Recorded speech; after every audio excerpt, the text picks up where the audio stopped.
Now to breaking news in Texas, as authorities in Bexar County tonight report a body has been found, but an ID has not been made at this time. That is important to mention. Now, this news comes as authorities there have been searching for 19-year-old Camila Mendoza Olmos. She disappeared nearly a week ago after leaving her home in San Antonio for a walk on Christmas Eve morning. Authorities say the body was found this afternoon in a field near the teenager's home. Again, no confirmation yet. However, the body found is that of Camila Olmos. Authorities say they do not currently suspect homicide, that the scene is being processed just as a precaution.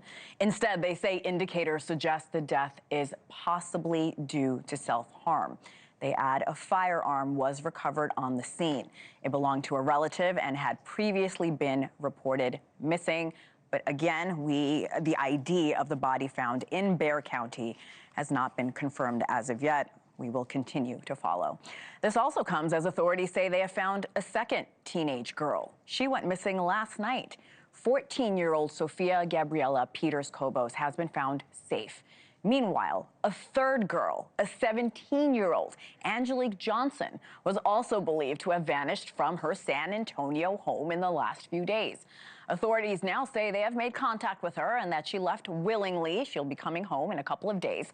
For more on this latest development, let's go to former FBI Special Agent Bobby Chacon. Great to have you, Bobby. Always good to see you.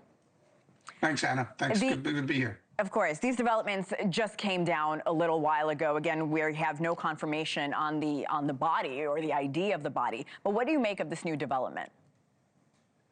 Well, unfortunately, it all points to, this young woman that went missing right in that area. So the application is going to take a little while.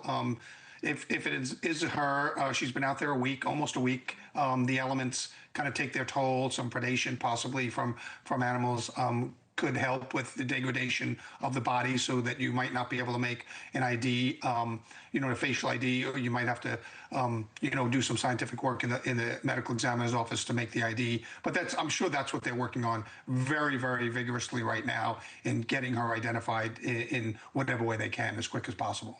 So, Bobby, there are two girls, two teenagers in San Antonio, both go missing. Is this just a frightening coincidence? I mean, yeah, I think it is. Look, in today's day and age, we all know that, teenagers now are facing more anxiety. We know about social media and cell phones and things like that.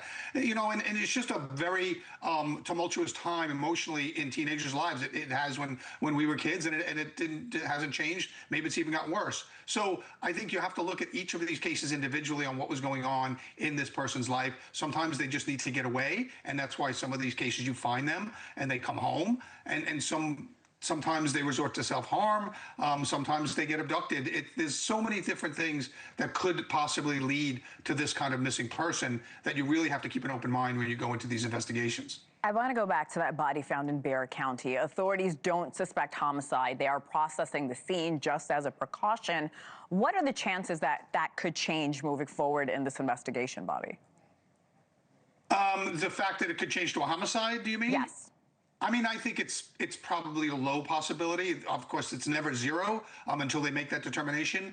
But given the circumstances, it's probably a low probability. They can't say that, of course, yet publicly. We can speculate here, but that's all it is. It looks to me like that's probably going to be the outcome, that this was a suicide. The gun missing was from a relative. The police were looking for that. She had some issues in school. She had a romantic breakup recently.